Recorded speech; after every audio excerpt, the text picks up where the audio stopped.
Welcome to Helldivers Radio on GNR-107, your go-to station for news on the front line. Holiday edition. Joe Turner at the desk, Penny keeping the lights on, Bulldog reporting in, even in the snow.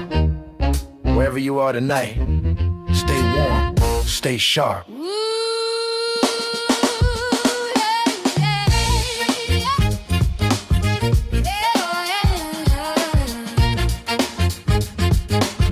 Citizens of Super Earth, good evening and Merry Christmas from the all-new GNR-107 studio. Proudly rebuilt after the first siege of our new home. Snow is falling on Prosperity District again. The lights are steady, the coffee is hot. And democracy, after a year like this, is, somehow, still louder than the Automatons and heartier than the Terminids. This is Joe Turner, joined tonight by our very resourceful correspondent Penny Lively, bringing you the most comprehensive holiday review of the year. Tonight is not merely a broadcast, it's a marker of survival. And it smells a lot like someone burned peppermint cocoa on the studio radiators. That would have been your doing, Penny. A festive mishap with the new induction kettle. It said low heat. I assumed democracy ran on trust. Trust is for elections. Heating elements require caution. And with that,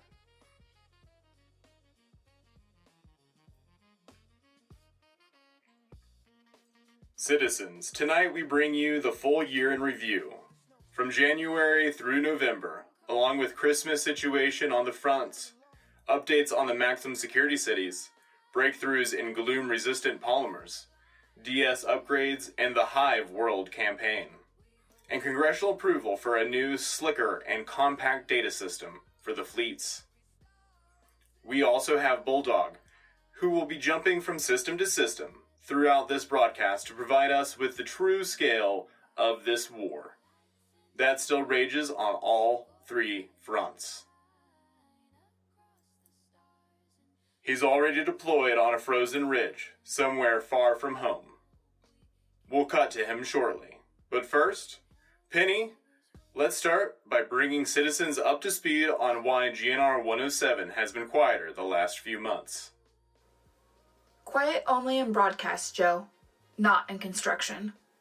For those at home, the new studio has been fully rebuilt after the aluminum bombardment that leveled our old headquarters. For nearly 3 months, we operated out of a public service tent with a single working microphone and none of the normal amenities. Such as walls. Yes, well, walls are surprisingly important to radio acoustics. The tent flapped in the breeze every time a Terminid artillery sack popped within several hundred kilometers. We thank every citizen for their patience during this transition. Tonight's broadcast marks our return to the full service and beginning of a holiday season spent remembering the year that reshaped civilization.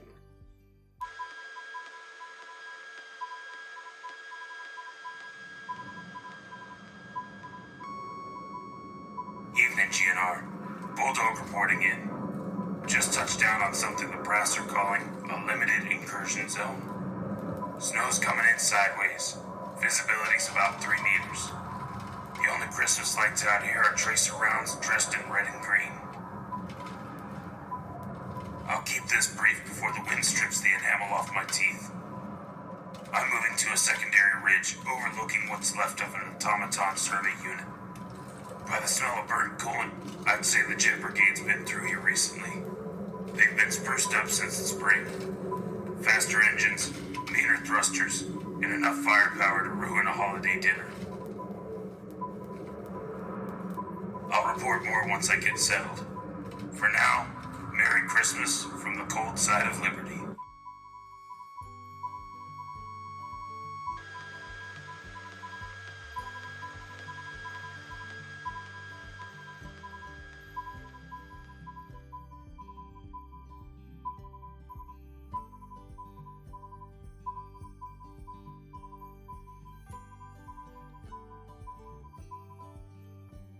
let's return to the beginning of the year. Penny, the winter of 2185, began with what historians are already calling the preamble season. After the fall of Meridia and months of tension, Super Earth prepared for a year of reckoning. Right. Citizen chatter at the time, what some call civic feedback, focused heavily on early Automaton raids in the first quarter, as well as growing concern around Terminid Hive expansions near the Gloom. We also saw Illuminate's first subtle probes, small enough to be dismissed by analysts, large enough to keep mothers awake at night. High Command described it as a year that would test the hinges on the gates of liberty. Looking back, they were not exaggerating. January through March were what we now call the strategic prelude. Automaton Jet Brigade remnants were sighted performing high-altitude reconnaissance. Terminid buildup around the eastern sectors accelerated. Illuminate signals grew ever more erratic. Then came April. April was the spark that lit the candle on fire. In April, citizens might recall the Deep Mantle Forge complex finalizing improvement design to the Democracy Space Station, your DSS. The pride of orbital engineering, with a battle for Populi 9 fresh in memory, strengthening the DSS became the priority of the season. Helldivers were directed to secure resources necessary for one of two upgrades. Citizens, you chose to retake Weezon from the Automatons, enabling the exosuit support bay, a unanimous managed democracy decision, overwhelming support by citizens' feedback surveys. Thicker armor for the front, more exosuits for the line, and as we all know, nothing says Christmas spirit quite like a mechanized suit of mobile liberty. Indeed. But April brought more. The second Gloom expedition into Nival 43 marked the turning point in our understanding of the Meridian Singularity. What began as a mission for E710 quickly escalated into a struggle against the Predator strain. Do not remind me. Those field reports were a nightmare. The Predator strain spread faster than any model predicted. Before long, millions of citizens were fleeing Gloom-adjacent planets under sudden assault. And then the Illuminate launched attacks on Fenrir 3 and Pylonin 5. This was the first sign that the enemy intended to disrupt our attempts to halt the singularity. The repulsive gravity field generator, already under construction, became a battlefield of its own.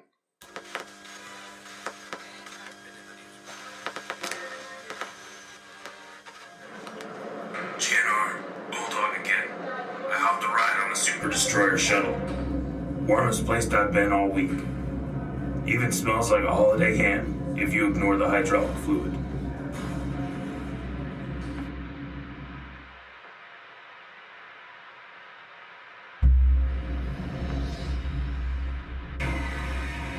Heading down to the edge of a Terminid incursion. From what I can see on the monitors, these aren't your run-of-the-mill buggies. Looks like remnants of the Predator strain, mixed with some spore burst cousins. The kind that light up the sky like festival fireworks when you shoot them. Yet fireworks screamed and tried to eat your face. I'll pick up where you left off. These strains get uglier every year.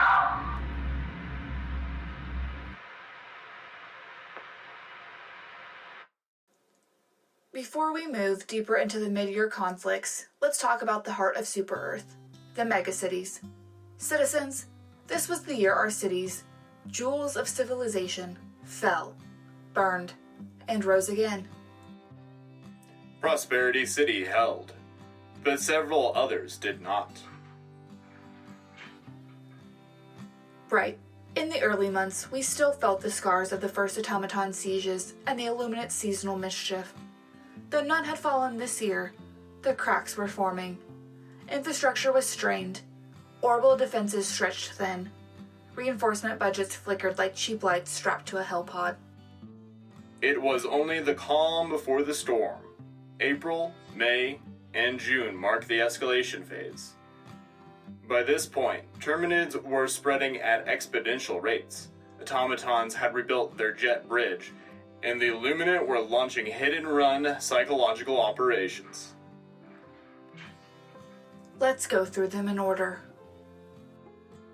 In May, the automatons exploited the weakened defenses.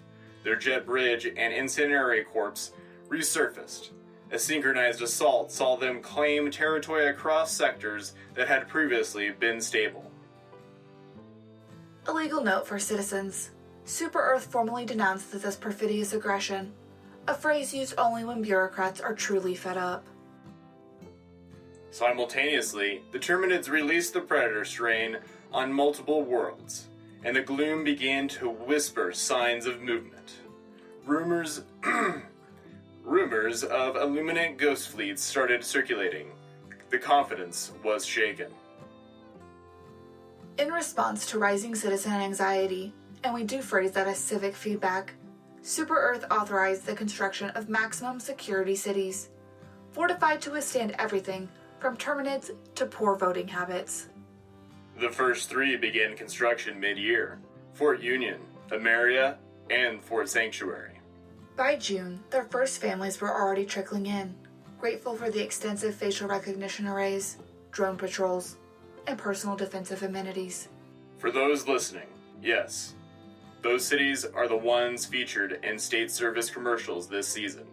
The ones with children playing under holly wreaths while Gatlin sentries rotate behind them. Adorably safe. Bulldog aboard the SC Resolute. I caught a hop from the snow front to this destroyer because Command wanted a ground report from the orbital perspective. I'll tell you what, nothing says Christmas like the glow of 1,000 hell pots lined up like ornaments ready to drop. The crew's decorating the bulkheads with tinsel strips. Strictly regulation length, of course. Engineers are painting candy cane stripes on the gun housings. It's nice to see the human spirit shine when there's a war on 3 fronts. Next up, a hot zone on Arata Prime. Terminids have been burrowing under city infrastructure again. I'll report once boots hit the ground. June gave us one of the most scientifically significant months in recent memory. Early research into gloom-resistant polymers began.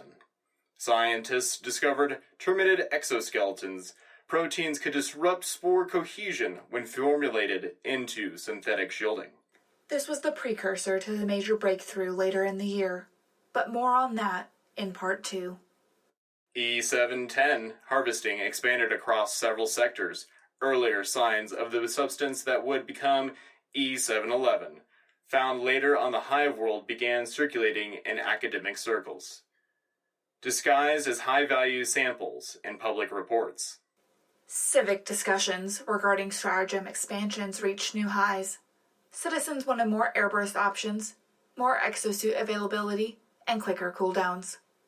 High Command called this spirited engagement, but anyone who stole the message boards knows what it really looked like. And with that, let's take this moment for a break to reflect.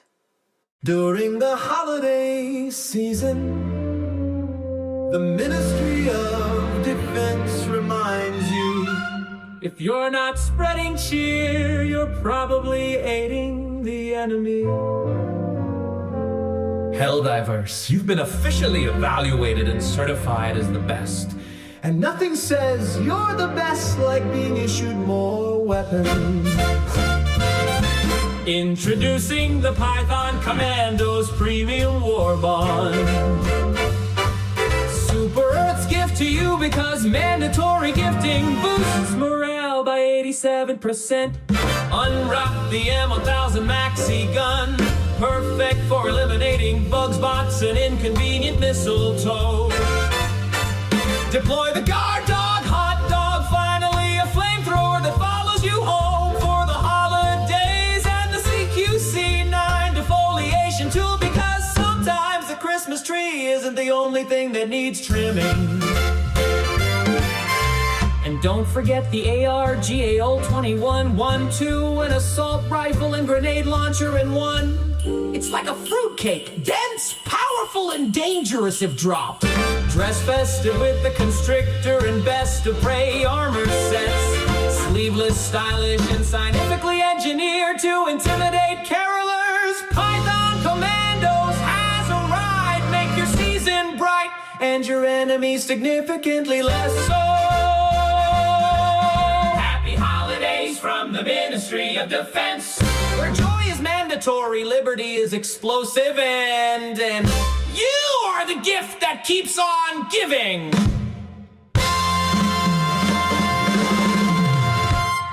Welcome back to GNR-107.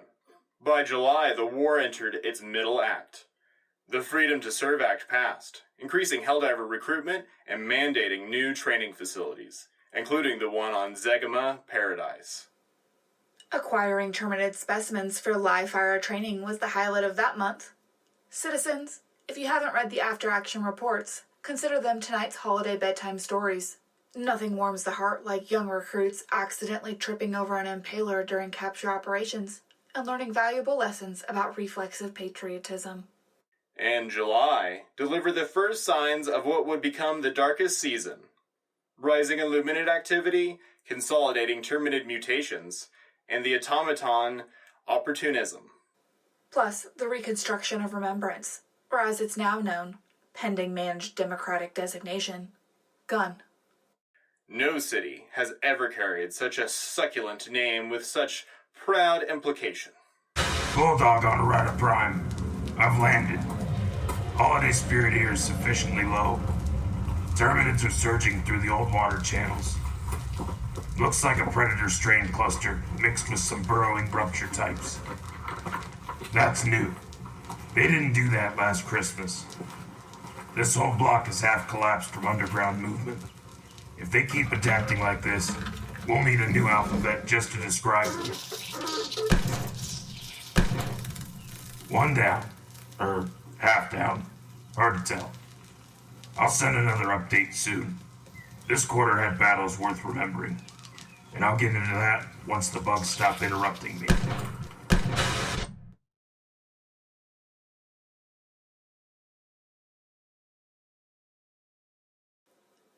Now let's talk strategic opportunities. Citizens often see them as footnotes, but they are the backbone of scientific advancement. Weapon upgrades, resource procurement, enemy research, all done via the Strategic Opportunity Framework. In the January-July timeframe, strategic opportunities included securing weapons materials, repurposing automaton scrapyards, gathering Illuminate dark fluid stores, and boosting morale via exotic creature elimination. Each initiative pushed the war machine forward. Each was a brick in the wall holding back the worst the galaxy had to offer. In several of them, as we'll discuss in Part 2, directly enabled the liberation of the Hive World. When we return, we dive into the heart of the year, the battle for Super-Earth, in full detail, the rise of the maximum security cities, the resurgent jet bridge, and the Predator's Strain and Gloom expansion, the Great Expedition, and Bulldog's quarter-by-quarter frontline review. And of course, our Christmas reflections from across the stars. Citizens, refill your hot cocoa, stoke the holiday fires, and stand by for our GNR-107 Christmas Special. Find your voice. This is where creation begins, where sound becomes story, and ideas grow when we build them together. Step into the sound. A global community of voice actors, writers, and sound designers, learning, collaborating, and rising side by side. Feel the beat, elevate your craft, share your skills, support others, let creativity move both ways. From live reads and workshops to original productions and festivals, this is a space to grow, experiment, and make something real. Find your voice, create with the community. Join the voice, support.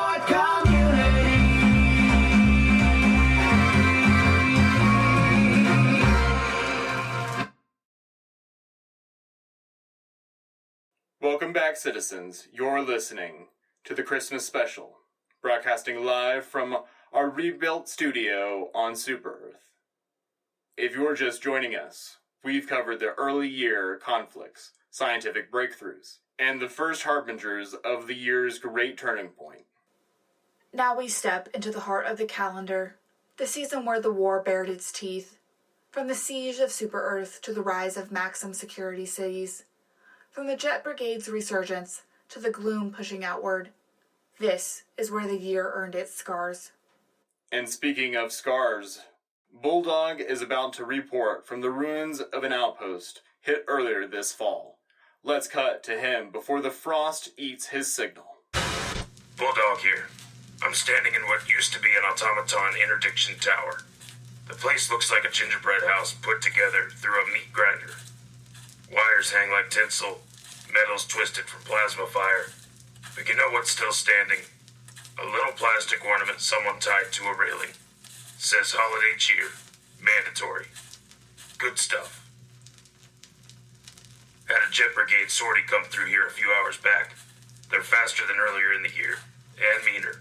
Saw one take a strafing run at a Helldiver squad, only to peel off when a Liberator volley clipped its thruster. They're not invincible, just real persistent. I'll report more when I reach the ridge ahead. If you see a Jet Brigade unit dropping flaming presents from orbit, don't worry. They're not gifts, and they're extremely flammable.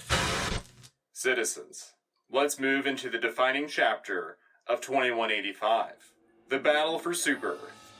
July through September marked the pivot point that shaped everything since. Illuminant remnants launched psych strikes on urban centers. Automatons attempted to coordinate, push from the western sectors. Terminids surged towards the homeworld's agricultural belt. For the first time in decades, all three enemy factions had our coordinates. The warfront descriptions that month read like something out of a civic nightmare. Data center evacuations, high-altitude fighter losses, orbit-to-ground communications disrupted by illuminate distortion fields. And that was before the Terminids started burrowing under the suburbs. The Helldivers' response formed what has now entered history as the Tri-Front Shield. Strike teams cycling rotations so quickly that their boots barely cooled between deployments. Naval fire support working at its limits. Citizens participating in improved sandbag operations across the outer districts. Even Prosperity Station's tram system was conscripted as a mobile medevac shuttle. You never forget the sound of a city trying to stay calm while the sky turns hostile. But citizens, it held. Super Earth endured. During this same stretch, we saw the collapse of several major metropolitan zones. 2 megacities, names omitted pending managed democratic designation, sustained catastrophic infrastructure damage. Illuminate bombardment cracked their orbital defense scaffolds, and automaton ground incursions flooded the streets. But the remarkable story is what happened next. Reconstruction began while fighting still raged. New facilities rising overnight with volunteer brigades. Engineers using repurposed exosuit parts as load-bearing structures. Citizens knitting thermal blankets for evacuees. Entire apartment blocks functioning as temporary civic bunkers. The holiday decorations in those shelters, paper stars made by schoolchildren, lights powered by portable generators, became the face of the We Begin Again morale campaign. By year's end, all affected cities had re-established outer defenses, though their final names remain pending. Holiday wreaths now hang on the blast doors, a festive touch that says, "We rebuilt this, and no one is taking it again." No single facility has seen more activity this year than the Democracy Space Station. From the earliest crisis to the final quarter, the DSS was both sword and shield. Mid-year, critical upgrades were completed, including the fast cycle orbiting repositioning array and the Carlisle aerosolization operation, an ambitious attempt to purge the automaton nanofog from the hyperspace corridor. That operation nearly shook the station apart. Pressure warnings going off hour by hour. Entire decks evacuated due to contamination risks. Reports indicated that residue from the aerolized nanofog caused temporary hallucinations among technicians. Fortunately, resolved before any permanent harm was done, and strategically vital. Carlisle's corridor reopened within days. Joe, Penny, got eyes on jet brigade units over the ridge. They're running in pairs.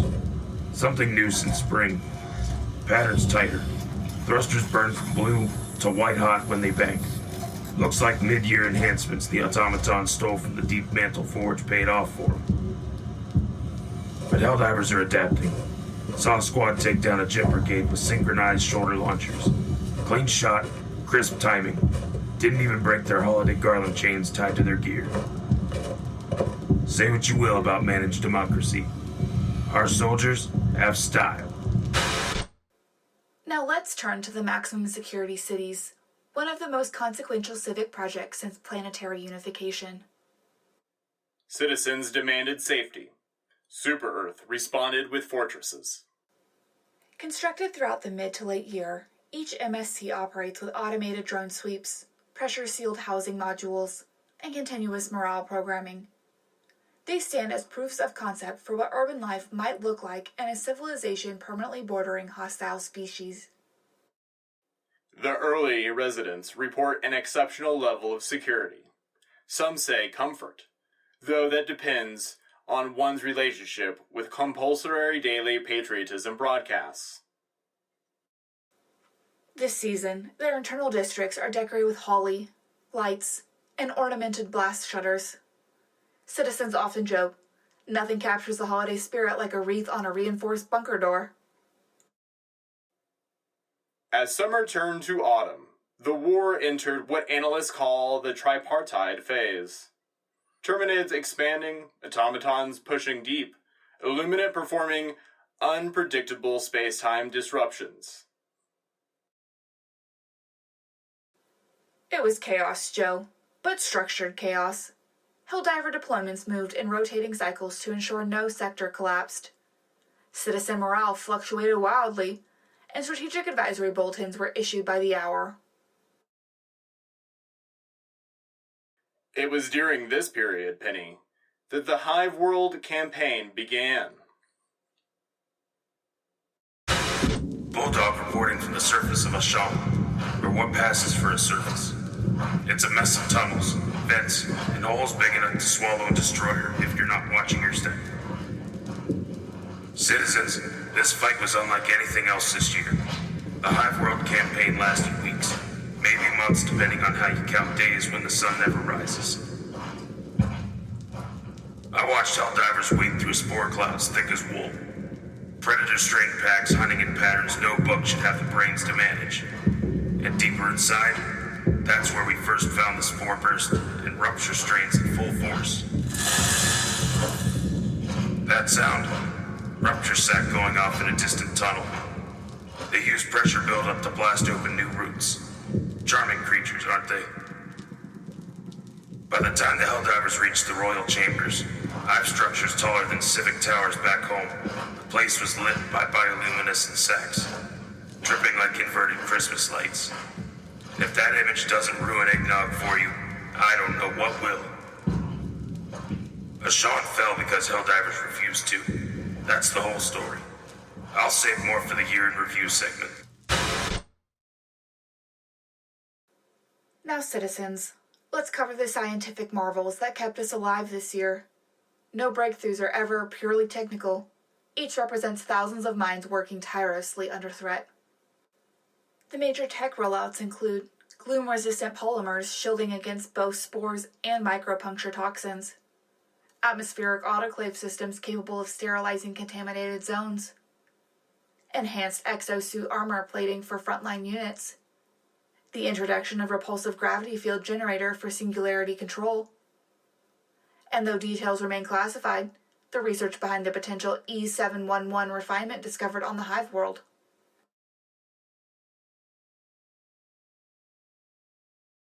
Each of these citizens was paid for the sleepless nights, broken labs, and field testing conducted under live fire.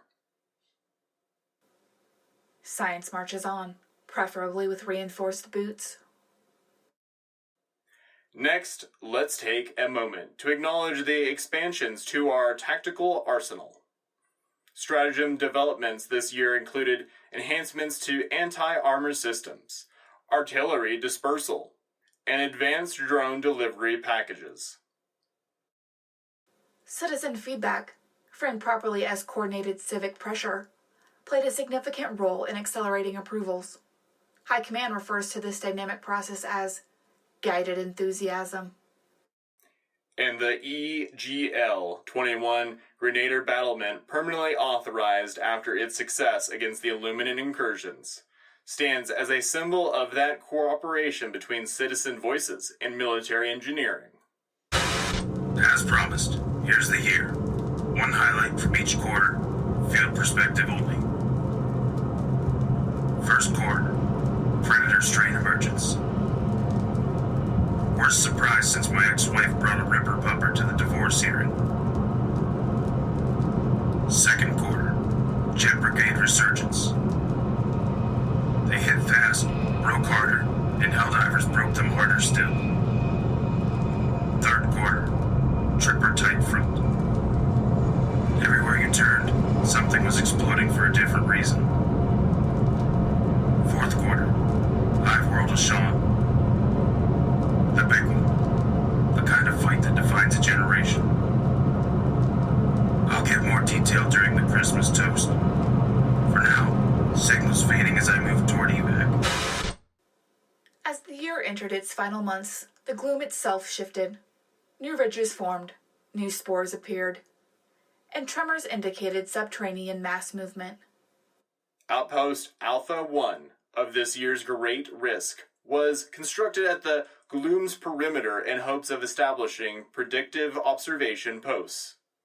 Engineers worked around the clock. Scientists lived with gas masks on.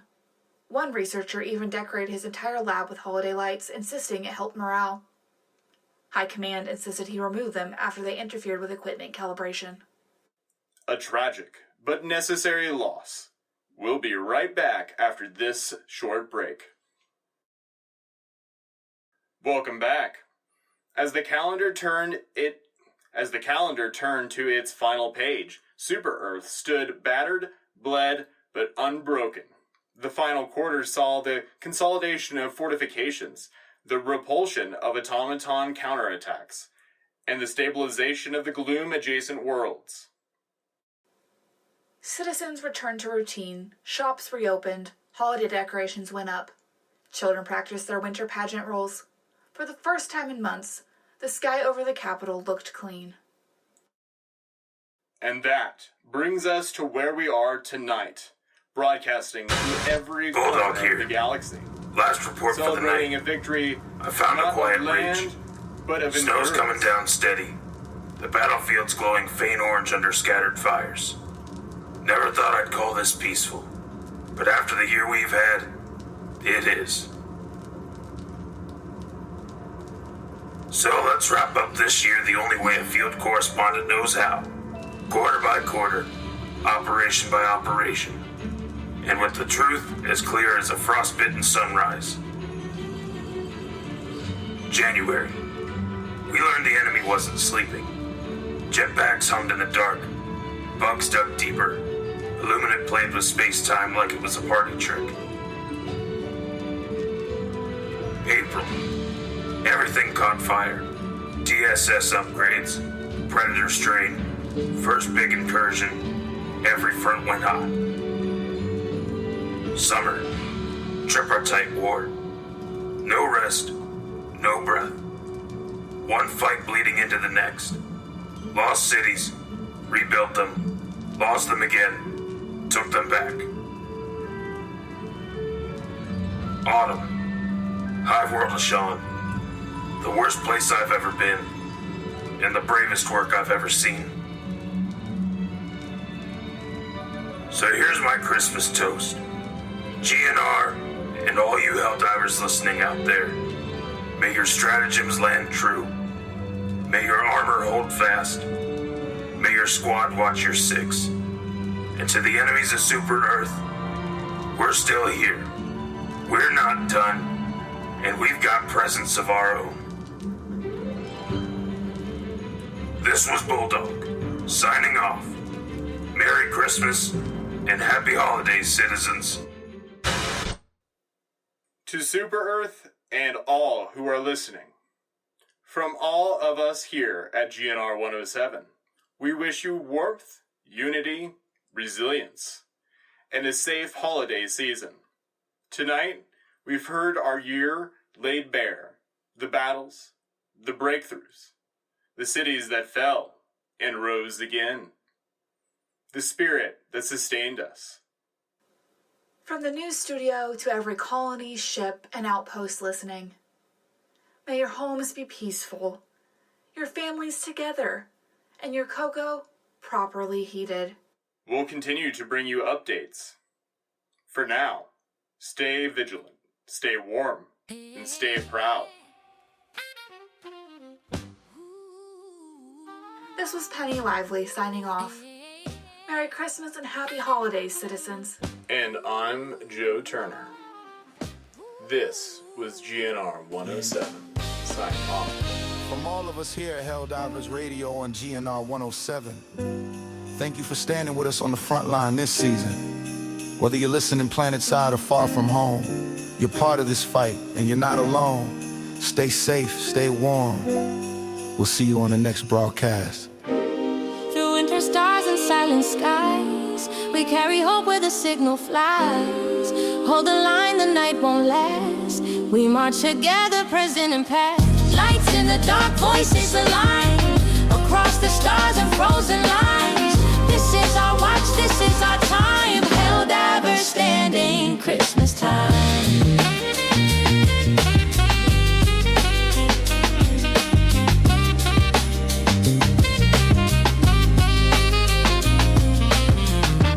This was a PV production. This show's voice actors are Bulldog as Devin Keister, Penny Lively as Ashley Peavyhouse, Joe Turner as Grant Peavyhouse. Thank you for listening to GNR 107 on Helldivers Radio.